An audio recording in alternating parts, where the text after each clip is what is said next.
Welcome to Manage to Engage, the podcast from clearandopen.com, dedicated to the evolution of you because businesses grow when people do. Serving leaders, managers, and people who will be, helping you reach excellence in your work and achieve your personal goals at the same time. Sign up for the free course at clearandopen.com. Your engagement with reality is dependent on curiosity. Even meditation. Meditation is an act of curiosity. What is my experience if I'm not trying to control my experience? I really want to find out. Your ability to focus on that is completely dependent on curiosity. Hi, it's Joseph, and thanks for tuning in to Manage to Engage, the podcast from clearandopen.com. In the last episode, we revealed the why behind asking great questions. It's a tool to lead people to the right conclusions without telling them what to do in a way that enables laziness and the order taker mentality. And today we're going to explore how you actually use this tool more effectively by embracing curiosity as a practice. Being curious is a powerful way of being, and questions are powerful tools.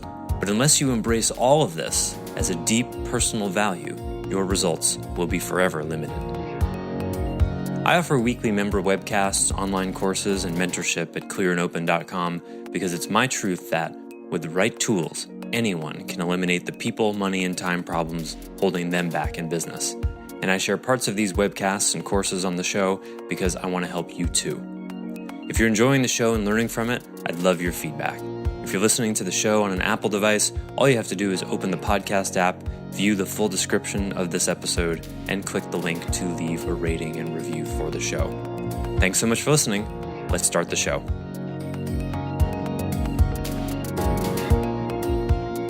One of my untruths that I did get to ask is a coaching client that I have. It's a volunteer job that I do.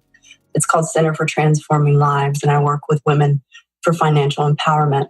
Cool. And just what you just said, it has taken us months to get somewhere. And I realized that I'm a little bit to blame in addition to her. So my untruth was that I wasn't holding her accountable like I should. She told me she wanted to get a job. And so we've gone through all the education, but there's a dragging of the feet. And so finally, I confronted her.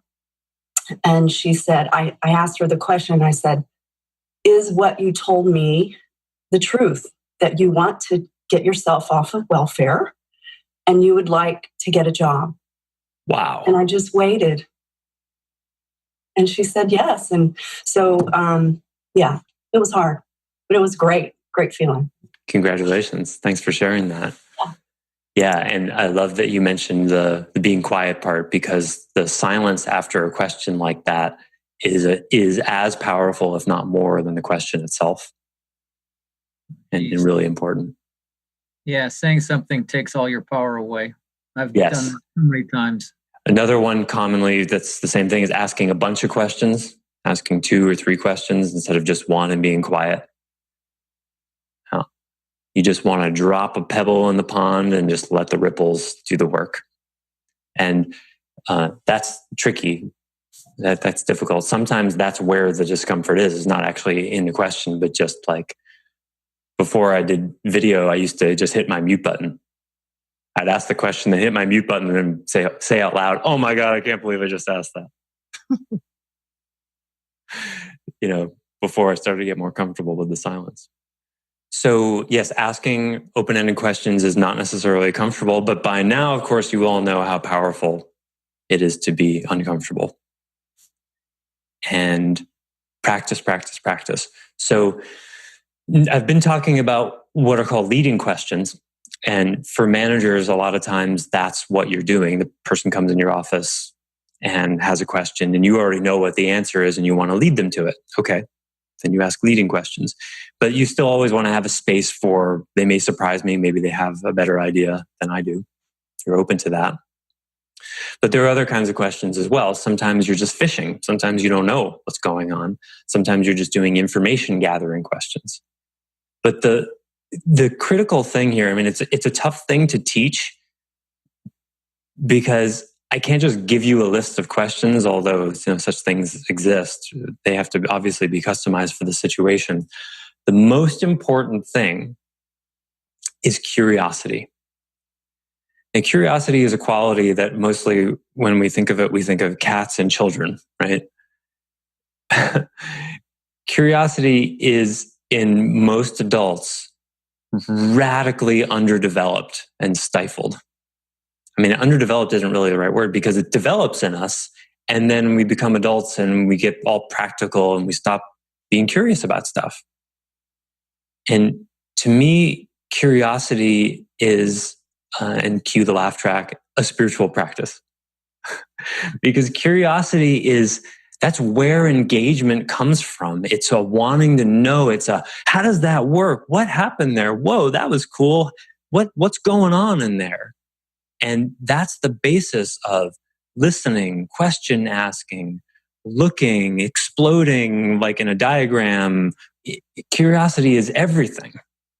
Your engagement with reality is dependent on curiosity. If your curiosity is not there, even meditation is an act of curiosity. What is my experience if I'm not trying to control my experience? I really want to find out. Your ability to focus on that is completely dependent on curiosity. And so I don't want to say like cultivate it, because that's not really accurate. Uncover it. What's in the way of your curiosity? Because in my opinion, it's a intrinsic part of being a human being. You want to know what's going on inside you, and you want to know what's going on in your environment. So if you're chronically overwhelmed, can't be curious. If you're in a fight or flight mode, can't be curious. If you've got too many projects on your plate, just the same as chronically overwhelmed, can't be curious. If you have 34,000 emails in your inbox, can't be curious. All of that erodes curiosity, because it's just, I don't have room to have like extracurricular interests. I've got to deal with all this stuff right now. That's why all of the inventions and philosophies and technologies in our world, in the history of the world, they don't happen during times of war and famine, right? Because you can't be curious when you're having to make sure that, you survive one day to the next. And that's just a human survival thing. Those people shouldn't be curious.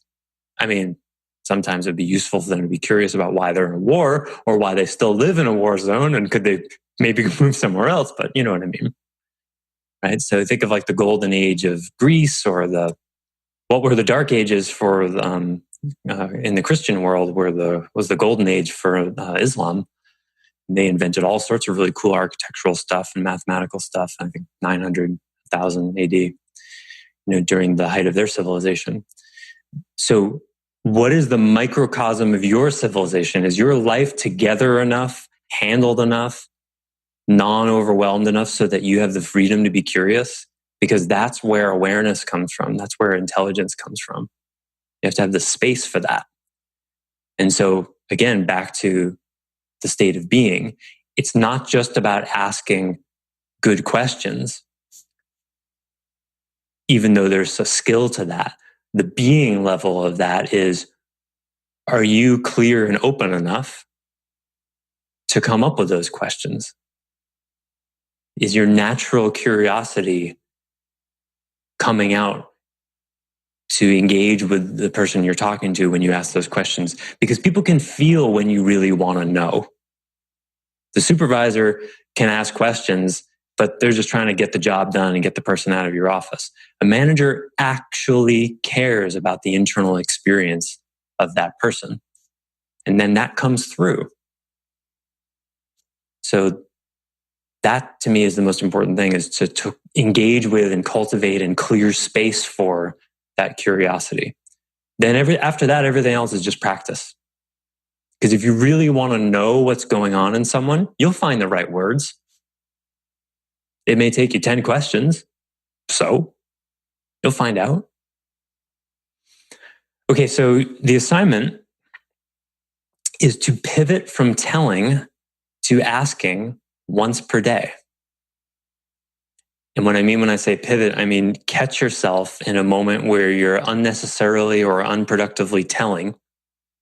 You can even stop mid-sentence. Okay, here's what I want you to do is this. Actually, you know what? What do you think we should do? What ideas do you have?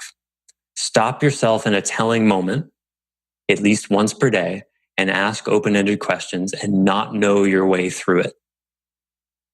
And if you want to get back on the uncomfortable truth-telling horse from last week, if you're not so satisfied with your performance of that assignment, you can take on that assignment as well.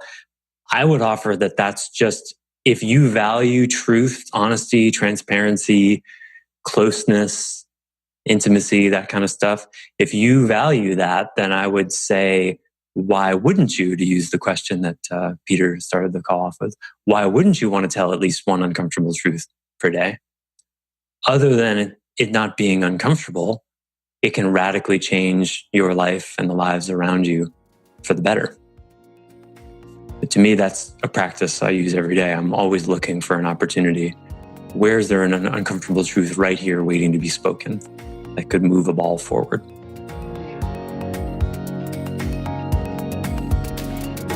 Thanks for listening to Manage to Engage, the Clear and Open podcast. Join us next week when you'll be a little bit closer to who you're destined to be. Until then, know that Clear and Open is dedicated to the evolution of you, because businesses grow when people do. If you want to help the show grow, I'd appreciate you leaving a rating and review on iTunes. All you have to do is open the Apple Podcasts app, view the full description of the episode, and click the link to leave a rating and review. Or you can go to clearandopen.com/review and it will bring you to the right place. If you're looking for more support on your journey, head over to clearandopen.com for even more tools, articles, and free resources. Thanks so much for listening. Bye for now.